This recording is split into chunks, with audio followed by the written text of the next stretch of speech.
Alice Paul was a New Jersey Quaker and a formidable force who became one of the most controversial leaders of the women's suffrage movement.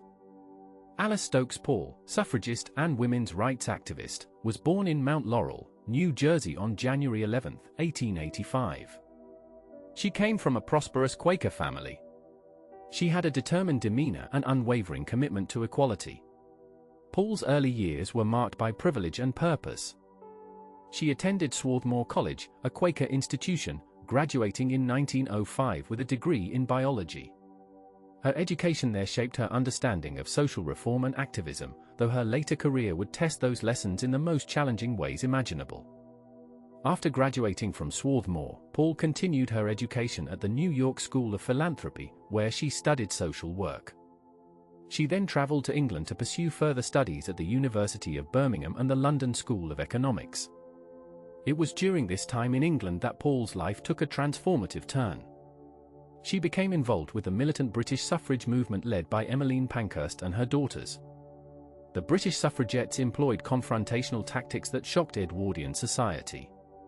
They held demonstrations, disrupted political meetings, and engaged in civil disobedience. Paul participated in these activities and was arrested multiple times.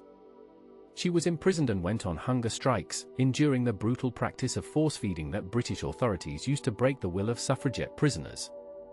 These experiences radicalized Paul and convinced her that polite lobbying would never win women the vote. When Paul returned to the United States in 1910, she brought with her the militant tactics she had learned in England. She completed her PhD at the University of Pennsylvania in 1912, writing her dissertation on the legal status of women. By this time, she was fully committed to the cause of women's suffrage. The American suffrage movement in 1910 was largely dormant. The National American Woman Suffrage Association, the main organization advocating for voting rights, focused on state-by-state campaigns and maintained a cautious, conservative approach. Many suffrage leaders believed that gradual progress and respectful persuasion were the only appropriate methods for women to employ. Paul disagreed fundamentally with this approach. She believed that only a federal constitutional amendment could guarantee women's voting rights nationwide. She also believed that dramatic, confrontational tactics were necessary to force politicians to take the issue seriously. In 1913, Paul was appointed chair of the Congressional Committee of the National American Woman Suffrage Association. She immediately began planning an event that would announce the arrival of a new, more aggressive phase of the suffrage campaign. On March 3, 1913, the day before Woodrow Wilson's presidential inauguration, Paul organized a massive suffrage parade in Washington. Over 5,000 women marched down Pennsylvania Avenue in an elaborate procession featuring floats, banners, and women dressed in white. The parade was designed to be impossible to ignore. It was also designed to overshadow the incoming president's inauguration. The parade descended into chaos when crowds of men attacked the marchers. Police offered little protection and in some cases encouraged the violence. Women were beaten, their banners torn, their procession disrupted. The violence was so severe that cavalry troops had to be called in to restore order. Over 100 women were hospitalized. The parade was both a disaster and a triumph. The violence shocked the nation and brought enormous publicity to the suffrage cause. Newspapers across the country covered the event and condemned the attacks on the marchers. Congressional hearings were held to investigate the police failure to protect the women. Paul had succeeded in making women's suffrage a national issue that could not be ignored.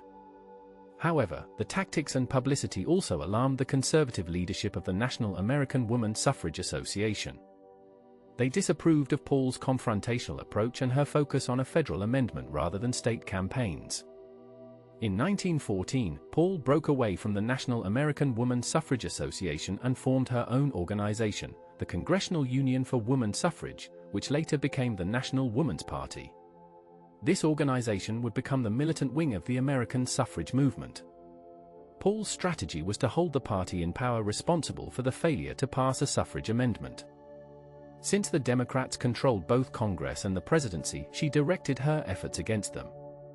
This approach was controversial because many suffragists were Democrats and believed in working with politicians rather than against them. Paul's organization began campaigning against Democratic candidates in Western states where women already had the vote. The strategy had limited electoral success but generated significant publicity. More importantly, Paul began organizing increasingly dramatic protests in Washington. Her goal was to embarrass President Wilson and force him to support a suffrage amendment. Wilson had been noncommittal on the issue, offering vague expressions of sympathy while refusing to make suffrage a priority. In January 1917, Paul launched the most controversial tactic yet employed by American suffragists. She organized women to picket the White House, the first time any group had picketed the president's residence. Day after day, in all weather, women stood at the White House gates holding banners demanding votes for women. The picketers were called Silent Sentinels. They stood silently, their banner speaking for them. The pickets continued for months, becoming a familiar and increasingly irritating presence. When the United States entered World War I in April 1917, pressure mounted on the suffragists to abandon their protests and support the war effort. The mainstream suffrage movement, led by Carrie Chapman Catt, suspended aggressive campaigning and emphasized women's patriotic contributions. Paul refused. She argued that it was hypocritical for America to fight for democracy abroad while denying it to women at home. The Silent Sentinels continued their vigil, and their banners became more provocative. One banner called Wilson Kaiser Wilson, comparing the American president to the German emperor. Another asked how long women must wait for liberty. The provocative banners during wartime outraged many Americans. Crowds began attacking the picketers, tearing their banners and assaulting the women.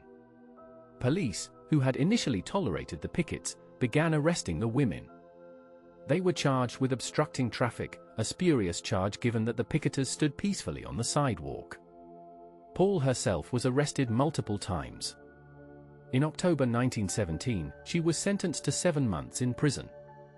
She was sent to the Occoquan workhouse in Virginia, where conditions were deliberately made harsh for the suffrage prisoners. Paul and her fellow prisoners were held in unsanitary conditions, given inadequate food, and denied contact with supporters. When they protested their treatment, guards subjected them to physical abuse. On November 14, 1917, an event known as the Night of Terror occurred. Guards brutally beat the suffrage prisoners, throwing them into cells, twisting their arms, and slamming them against walls. One woman suffered a heart attack. Another was knocked unconscious. The violence was intended to break the women's spirits and end their protests. Instead, Paul and the other prisoners went on hunger strikes. Paul refused to eat for weeks, determined to die rather than abandon her principles. Prison authorities responded with force-feeding, the same brutal procedure she had endured in British prisons years earlier. A tube was forced down her throat and liquid nutrition poured into her stomach. The procedure was painful and dangerous. Authorities also tried to have Paul declared insane and committed to a psychiatric ward, hoping to discredit her and the suffrage movement. A psychiatrist examined her and found her entirely sane, thwarting this plan. News of the treatment of the suffrage prisoners leaked to the press and public opinion began to shift.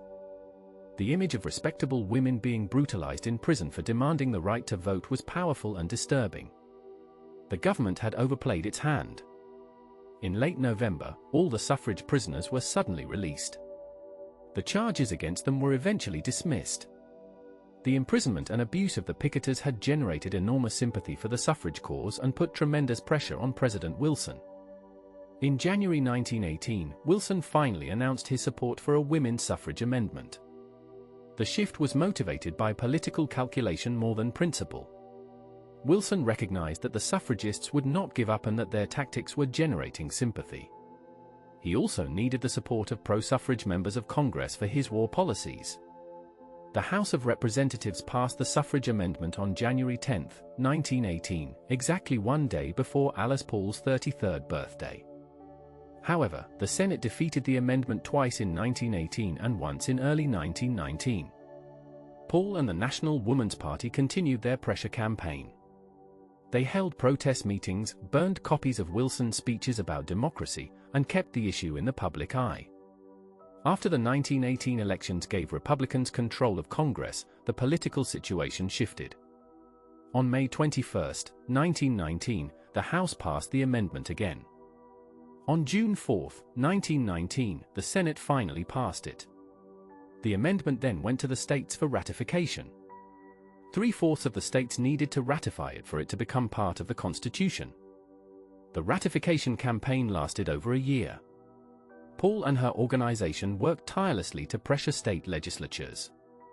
On August 18, 1920, Tennessee became the 36th state to ratify the amendment, providing the necessary 3/4 majority.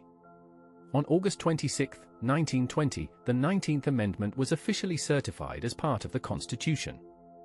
Women had won the right to vote in all elections. It had taken over 70 years of campaigning by multiple generations of suffragists. Alice Paul, who had led the final, most militant phase of the campaign, was just 35 years old. Many suffragists believed their work was done. Paul disagreed. She recognized that the right to vote was only one aspect of women's equality. In 1923, Paul drafted the Equal Rights Amendment, which stated that equality of rights under the law shall not be denied or abridged by the United States or by any state on account of sex. She introduced it to Congress on the 75th anniversary of the Seneca Falls Convention, the first women's rights convention. The ERA, as it became known, would consume the rest of Paul's life. The Equal Rights Amendment immediately divided the women's movement. Many former suffragists opposed it, arguing that it would eliminate protective labor laws that benefited women workers. These laws limited women's working hours, prohibited night work, and mandated minimum wages for women. Reformers like Florence Kelley and Jane Addams believed these protections were essential for working-class women. Paul argued that protective laws were actually discriminatory, limiting women's opportunities and treating them as inferior to men. She believed that true equality required identical legal treatment. The debate over protective labor laws versus equal rights created a bitter split in the women's movement that lasted for decades. The National Woman's Party supported the ERA while most other women's organizations opposed it. The amendment was introduced in every session of Congress from 1923 onward but made little progress. Most politicians ignored it and the public showed little interest. The euphoria of winning suffrage had faded and the women's movement lost momentum during the 1920s and 1930s. Paul continued her work despite the lack of progress. She earned 3 law degrees, studying at Washington College of Law, American University, and the University of Pennsylvania. She used her legal training to draft legislation and lobby for women's rights. During the 1920s and 1930s, she also worked internationally, helping to found the World Women's Party and lobbying the League of Nations to address women's rights. She lived frugally, dedicating all her resources to the cause. She never married, considering it incompatible with her total commitment to women's equality. During World War II, Paul successfully lobbied to include sex discrimination in the Charter of the United Nations. The UN Charter's preamble affirmed equal rights for men and women, making it the first international document to do so. This was a significant achievement, though it had little immediate practical effect. After the war, Paul continued her international work, advocating for women's rights in various international forums. She lived for extended periods in Switzerland to be near international organizations in Geneva. In the United States, the ERA remained stalled. The conservative climate of the 1950s was hostile to feminist causes. Paul and the National Woman's Party were seen as outdated relics of an earlier era. The organization's membership dwindled and its influence waned. Paul herself was increasingly isolated, living alone in the National Woman's Party headquarters in Washington, surrounded by suffrage memorabilia. She lived spartanly, sleeping on a cot and eating simple meals, conserving her limited resources for the cause. The 1960s brought renewed interest in women's rights. A new generation of feminists, inspired by the civil rights movement, began challenging sex discrimination. Betty Friedan's book The Feminine Mystique in 1963 articulated the frustrations of educated women confined to domestic roles. The National Organization for Women was founded in 1966 with goals that echoed Paul's vision of full legal equality. These younger feminists initially knew little about Alice Paul, but they soon discovered her and the ERA. In 1972, nearly 50 years after Paul first introduced it, Congress finally passed the Equal Rights Amendment. The House approved it in October 1971 and the Senate in March 1972. The amendment was sent to the states for ratification with a 7-year deadline. The amendment needed 38 states to ratify it. Initially, ratification proceeded rapidly. Within a year, 30 states had ratified the ERA. It seemed that Paul would finally see her life's work completed.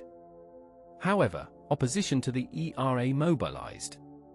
Conservative activist Phyllis Schlafly led a campaign arguing that the ERA would harm women by eliminating legal protections, requiring women to be drafted into military combat, and mandating unisex bathrooms. These arguments, though often based on misrepresentations of what the ERA would actually do, proved effective. Ratification stalled. Several states that had ratified attempted to rescind their ratifications. By 1977, only 35 states had ratified, 3 short of the required 38. Congress extended the ratification deadline to 1982, but no additional states ratified. The ERA failed, falling 3 states short. It was a bitter defeat for the women's movement and for Alice Paul personally. She had spent nearly 60 years fighting for this amendment. By the late 1970s, Paul was in her 90s and in declining health. She had suffered a stroke in 1974 that left her partially paralyzed. She spent her final years in a nursing home in Ridgefield, Connecticut. Alice Paul died on July 9, 1977, at the age of 92. She died before the extended ERA deadline expired, spared the final confirmation of its failure. Her death received significant media coverage. Obituaries praised her as a pioneer of women's rights and a key figure in winning suffrage. Feminists mourned her as a visionary whose dream of full equality remained unfulfilled. She was buried in Westfield Friends Burial Ground in Cinnaminson, New Jersey, near her childhood home. Paul's legacy is profound and complex. She was the driving force behind the final, successful push for women's suffrage. Her militant tactics, borrowed from British suffragettes, broke the logjam that had stalled the suffrage movement. The dramatic protests, the picketing, the imprisonments, and the hunger strikes generated publicity and pressure that forced politicians to act. Without Paul's campaign, women's suffrage might have taken many more years to achieve. However, Paul's tactics were controversial then and remain so in historical assessment. Critics argue that her confrontational approach alienated potential allies and divided the suffrage movement. They contend that the mainstream suffrage movement, led by Carrie Chapman Catt, deserves more credit for the ultimate victory. Catt's strategy of state-by-state campaigns combined with careful political lobbying built the broad coalition necessary to pass the amendment. Paul's dramatic protests, in this view, were counterproductive and nearly derailed the cause. Defenders of Paul argue that both approaches were necessary. Catt's respectable lobbying and Paul's militant protests created a dynamic where politicians could either work with the moderates or face continued disruption from the militants. This good cop bad cop dynamic made compromise attractive. Furthermore, Paul's willingness to sacrifice herself through imprisonment and hunger strikes demonstrated a level of commitment that inspired others and generated public sympathy. Paul's work for the ERA is perhaps even more significant than her suffrage work. She recognized that voting rights alone would not achieve equality. She spent 55 years fighting for comprehensive legal equality, introducing the ERA in 1923 and living to see it pass Congress in 1972. Though the ERA was not ratified during her lifetime and remains unratified today, it established the framework for ongoing debates about women's equality. Many of the goals of the ERA have been achieved through other legislation and court decisions, though comprehensive constitutional equality remains elusive. Modern historians recognize Paul as one of the most important American feminists. Her single-minded dedication to women's equality, her willingness to endure suffering for her principles, and her strategic brilliance in organizing protests made her extraordinarily effective. She understood how to use publicity and how to frame issues in ways that forced public attention. She was also remarkably persistent, continuing her work for over 60 years despite numerous setbacks and disappointments. Yet Paul was not without flaws. She was accused of racism for excluding black women from some suffrage activities and for failing to address racial discrimination.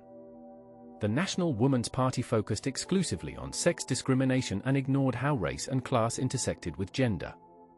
Paul's privileged background and single-issue focus made her insensitive to other forms of injustice. This remains a significant criticism of her legacy. Paul was also described as difficult to work with, demanding total loyalty and tolerating no dissent. She controlled the National Woman's Party autocratically and alienated many potential allies with her uncompromising positions. Her refusal to work with labor unions and her opposition to protective labor laws isolated her from working-class women and progressive reformers. Some historians argue that her inflexibility limited her effectiveness and prevented broader coalitions. Despite these criticisms, Alice Paul's place in American history is secure. She was a revolutionary figure who challenged fundamental assumptions about women's place in society. She demonstrated that women could be just as militant, just as willing to suffer, and just as politically effective as men. She helped create modern feminism and established the principle that women deserve full legal equality. Her life embodied the struggle for women's rights across most of the 20th century. In the end, Alice Paul was neither a saint nor a villain but a dedicated activist who devoted her entire life to a cause she believed in passionately. Her legacy includes both the triumph of women's suffrage and the ongoing struggle for the ERA. She is remembered today primarily for her suffrage work and for her uncompromising commitment to equality, which is perhaps incomplete recognition for a woman who worked tirelessly for over 6 decades. Paul was in death as in life a woman of principle, remembered for her militant tactics and her lifelong dedication rather than for any personal life or conventional achievements. She sacrificed everything for women's equality and in doing so became one of the most important reformers in American history.